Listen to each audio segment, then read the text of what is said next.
Whātalo whātu Samoa, ma lei fua mai ai whanunga le lei. Ala whai mai le soi fua manuia o roa tunu. O maia, se o tātou tāpua i atu i le atua. Pia i latou uma o e mātatau i le rii, o e sāwa wali i o nāla. A wā e te ai me ngalue ai o lima, e ia te oe le manuia, e ia te oe fo'i le lei. E a vea lawa wā e pei o le vine fua tele mai, i to tonu o lo whale. O lau whanau e pei o tamai o libe, e vangavangai i lau lao ai. Whauta, whapea o na manuia o le tangata, e matau i le ari. Se o tātou te talo mo le angang pai.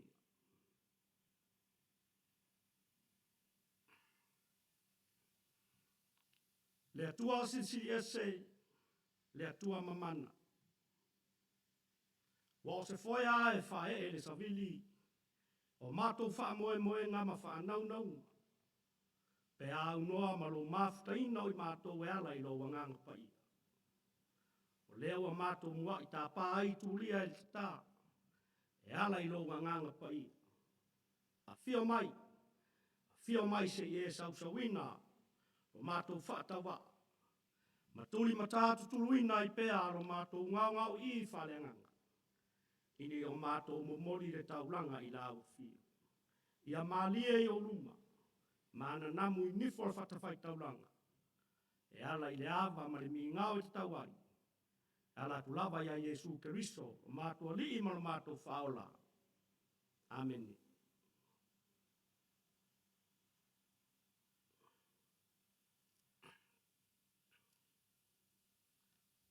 Whetalai mai o le atua e ala i ana whionga paia.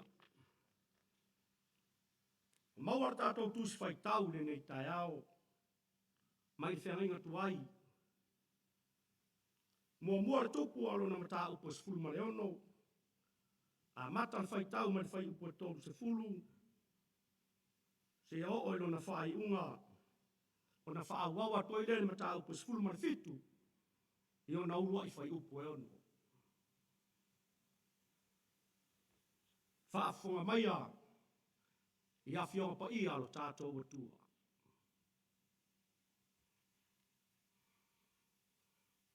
Ua sili o nā mioleanga o apo le atali o Mary, i luma o le alii, ia te i lato uma na mua ia te ia. Ua se mea māma ia te ia o na savali ianga sala i repo amo le atali o ne pata. A ua ia whai a vā, ia iesipela le afafine o ete paala, le tupo sa saitonu. Wa halu foi o ia, ma au auna ia paala, ma ifo ia. Wa ia whaatu foi le whatawhai taulanga ia paala i le whale o paala, na ia whaia i Samaria.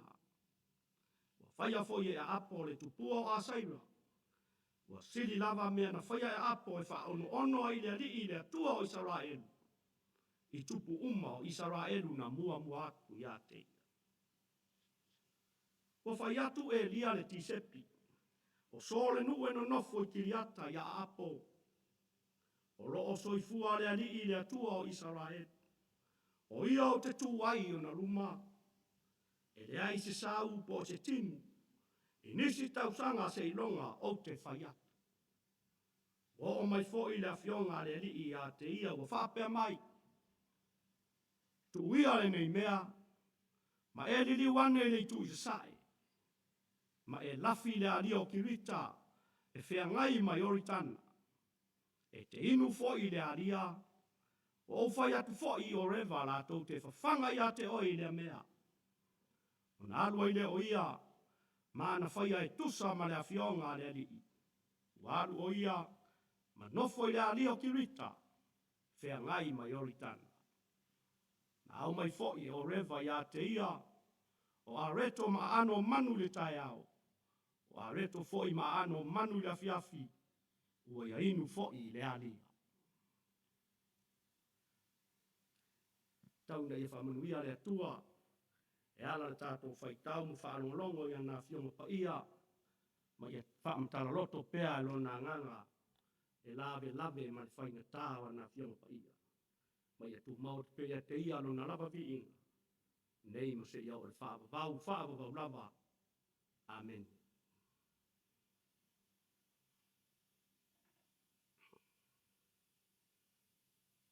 O tātou tāru sanga, se o tātou wifo matatalo i le atu.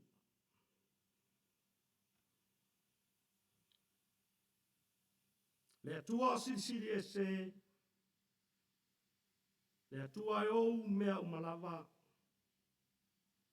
le atua o le alofa ma le alofa muti vale, le atua o le manu malo, o la ua fio o le atua la veai, a o le atua o le ola, o lo ola pe ala. Wa mātou momoli le viinga ma le whaafitai la ua fio i le nei tai au fou, ina wala fai mai Samoa i whanunga le lei. Ma malei fua mai le soi fua manuia mai la ua fio, ina ua tuana i atu, fi tāma whaingata o le pōngi sā. Awa e momoli mai lo lātou soi fua ma taitai mai lo mātou ola. I le nei fo i aso fou e whau popo i aso lo mātou ola. Lea wa mātou si i aile vi inga ma le whaafitai i la ua fio.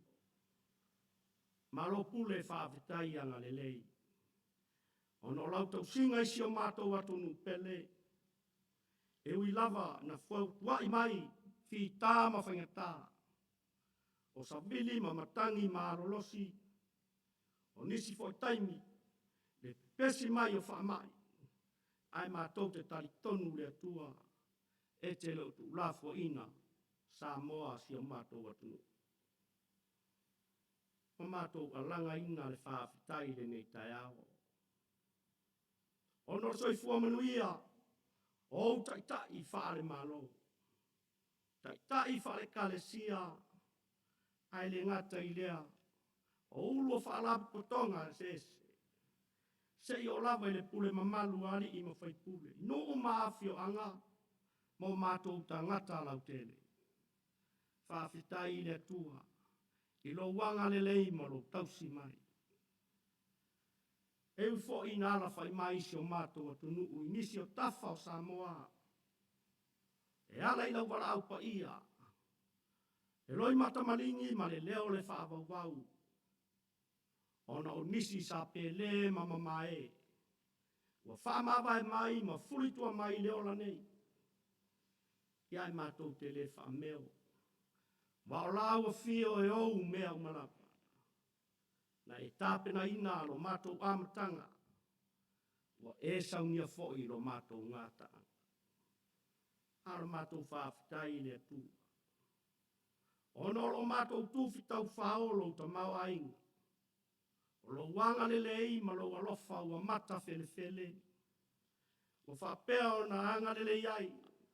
I so se tangata lau tele o si o mātou atunuu. Mātunuu e mamau. Whaafitai tele le atua i lau tau singa. Lau tau singa i la le tino le mawhau fau sili le anganga. Wa e ui a. Na pēsia i mātou i whita ma whangata o le ola nei. A o loa ao o le ao taitai ma le ao mawhanawhana. E malutia ai Samoa mai whaingata. Nisi o whi malangai. Lunga le lau ele le vasa ma le ea le atua. Whaafitai lau tausi mai. Ma lau leo leonga ia te i matou. Ia le matou whaafitai le atua. Ona o wawhionga pa ia. O le sulu ma le malamalama i o matou wala. A o le tai tama fo i la matou sāwalinga i ne waitau. E whaama ite ma whaama natu. O lo o soifua o ele atua e whaama. Whaafitai tele le atua. E ala i lo lava alo pele o Jesu Keriso. E tele i whaapele pele ina. A ona pua ngā mo na whaalava lava. Lona toto pa ia. E mama ngalo ai le fonga alo watunuu. Ma ona tangata o la whaatuatua. Vea ia le toto loloto Jesu Keriso. e mama ngalo ai le fonga alo tu pamato val au le tu i le ole ale tama fai ava le tamai liu alo mai au fonga ngale le wa mato tino lo mato wola fa folinga lo mato le fa maun mai lava yo tai fa le malo tai o ekalesia se ia o lava tangata lau tele o nuu mafio anga mana ia mato whanau. O tofi matiute, anga waa mataleni wa e fua ina le tua, ua whaata e ta e alunga la mato tautua. Ua whaatumutumu lima o mato whaiva, whaafini la mato tautua. E ana lea mato whaata se ai, veia le totoro i Yesu Christo. E mama ngalo ai lo mato wola to i lalo, lo mato wola fe fuli tu ai, ma lo mato wola fe tui ai. Ai amaya le maliwa lo lava lo pele, e mama ngalo ai lo wato no pele. Le atua mi o tonu e, wa mato wala au le nei tai ao, le fasa uni o lo watu nuu, fe au whaiva masani o le aso. Mua au muri au lau fio. O mātou te tano. Maua le tofa poto. Maua le amio tonu, le alofa ma le whapale pale. Inai o mātou tai whaare malo. Tai whaare kālesia. O ta māma tina mātutua. I so se no fuanga ma ai o suru whainga. Se ia o lava. I le malosi o le nuu o lo whai le whaiva le tautua i le nuu ma le awhioanga. Mātou wala au le tua anga le lei o e lo mātou tama. Fua ina le malosi o le tino le mafo whau ato ai ma le anganga. Ia maua ai le ami o tonu mo i lau fio. E pule ai ma le alofa, pule ma le tonu. Si o mātou atu nuu ai maise o mātou ainga. Mātou lafua i atu. Ai o popua ngā tia le tua. Tonu whare mai ma whare pui ma sose no whanga. O ai o fia maua lau ke soasoani. Le tua o e lava o le tua la vea. Fua ina le malosia te i la tau. Fua ina le file mu a o whengai maloto mafti. Ia tu ina atua na yamato whanau. O le rumana i lea o Samoa. Maua lo lato poto ma le atamai. Fo ina le loto matala ia te i lato. Wani o lato manuia i le rumanai. A ia sili o na ola matau i lau fio. Le tua lo mātou ta maa. La mātou sāwalinga i le nei tausanga. Mua au muri au lau fio. O a whalawe lawe fufotu mai. Mātou wala au tāwhi ma mau i nuu le ainga. Nisi nawa mātou te talo le tua. Tu ina atu i o luma, ato ai ma le te talo lilo le loto le tangata lava ia. Ia whaia pe ia i lo lava finangalo, ai le o mātou loto. Ono o Jesu Keriso wala tuai le mātou te talo. Amen.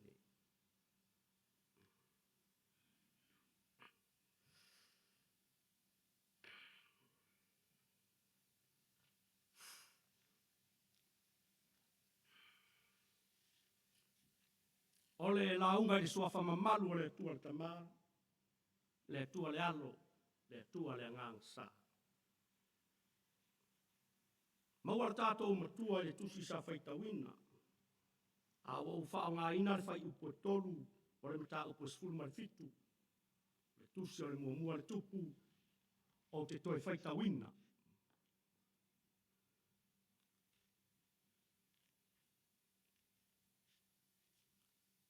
Tu wia le nei mea,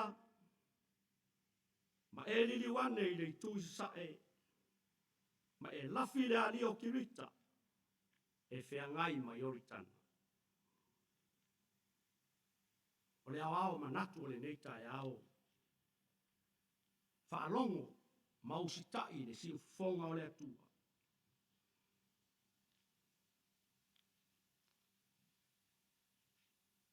E peisea i e le i manatu e lia.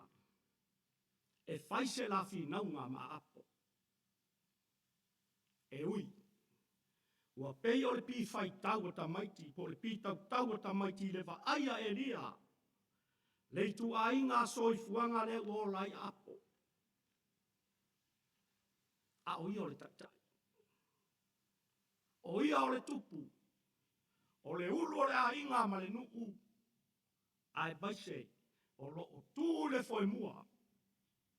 Tu i matangi olo. A wale soifua manuia o tangata uma o le malo. Leiti o le upu sa moa i te masani ai.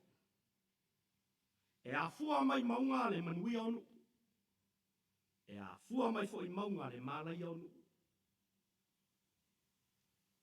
O lea watu ua lalo e Elia. Ma ia fautua ina apo. Ono le tūlanga panga tia o le ao o ia le nuu o Israelu. Talu lana ta inga. O le ai ai onge ma pua pua ngā. O le ale ai seua se sau po se timu le nuu. Mo le umi e tolu tau sanga ma le ono masina. Se iei se taimi. Ona toi whaai loa atu lea. O lona winga o le la mala. O le awhia ngai ma le nuu. Lea wa tau tino Elia. O le ala le fia leo a apo. O le ala to ata mai leo a apo. Le tangata o lo fasili tofo pea i le atua. Mona winga fasau sili ma le loto maa. Ua tuu ala o le atua. A ua wha mua ala o nu wha pau pau. Ua ia whaia fo le tupua o pa ala mai fo iai. Ua whaia wā fo iai e se pela. Le a fine o ete pa ala. O le saitonu. O le nue le tali tonu i le atua o Israel. Le asata ua i le vaenga le. Tusi sao tato whaita wina. Ua siri atu mea leanga ma mea inosia. Ua whaia e apo na ilo tupu mo Israelu na mua atu ia te. Le ala whaatonu lea e le atua o Elia. Elia, tulai maruese, sola i le alia o kirita. Sola i le alia o kirita lai o i le tu isa sae, e whaafesa ngai ma yoritana. Alu e nofo ai ina ma e lafi ai.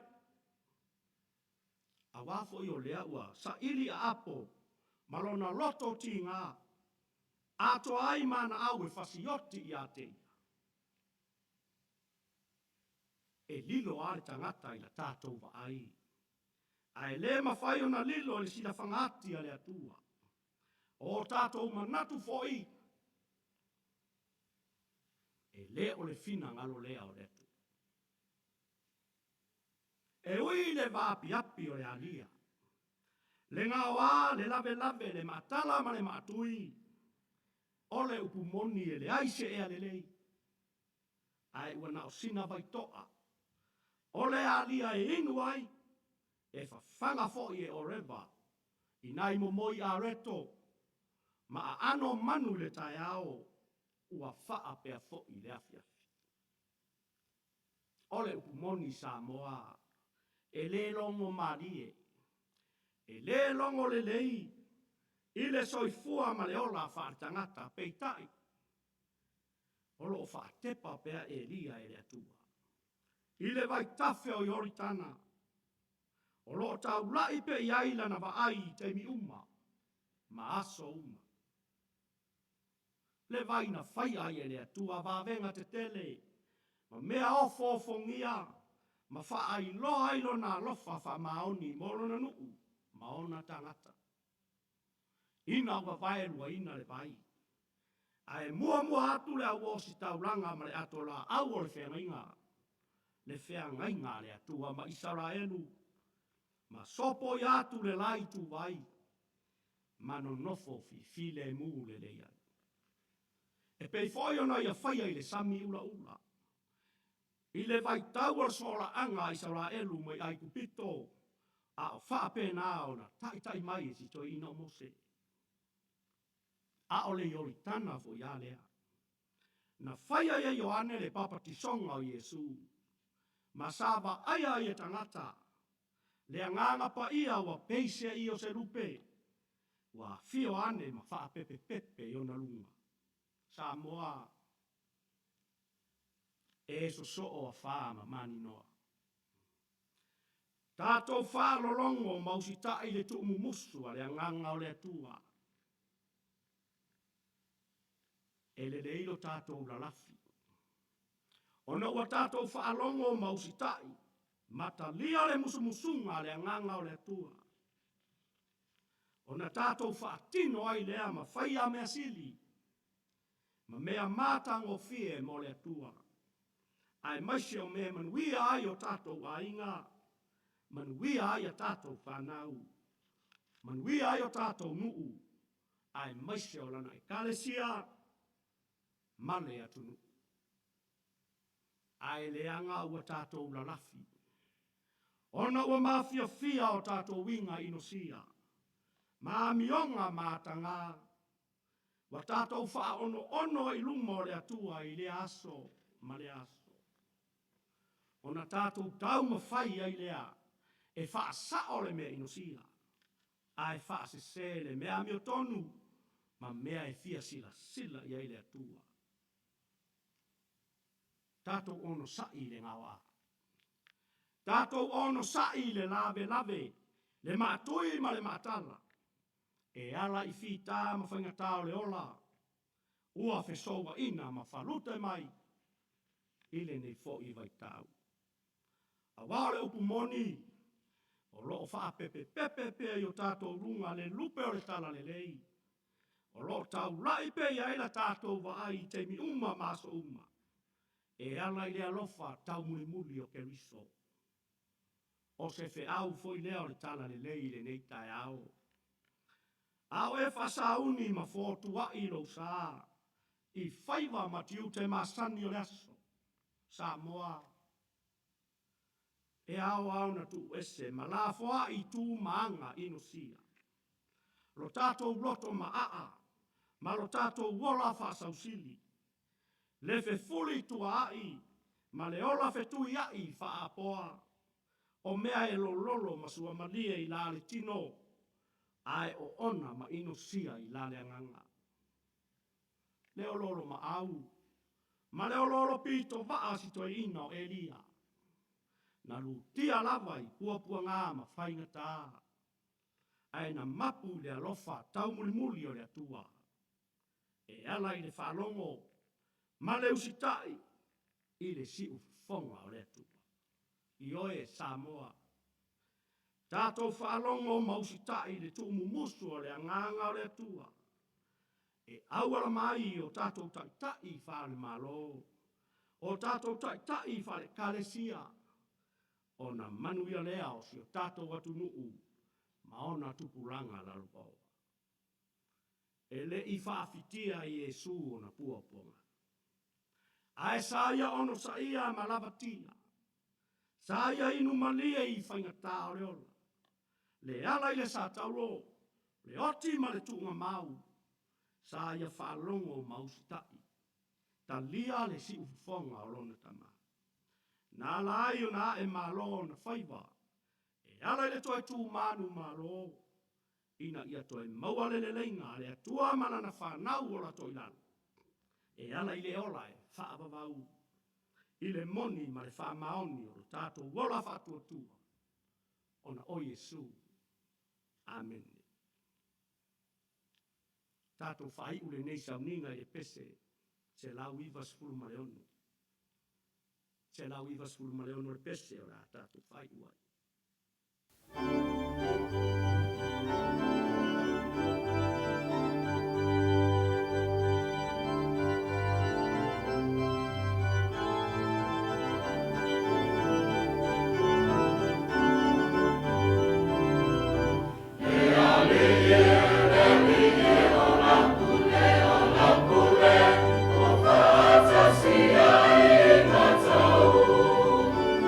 No, no, no, no, no, no, no, no, no, no, no, no, no, no,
O le a tātou whai ure nei tāpua inga i te talo, tātou wifo ma te talo.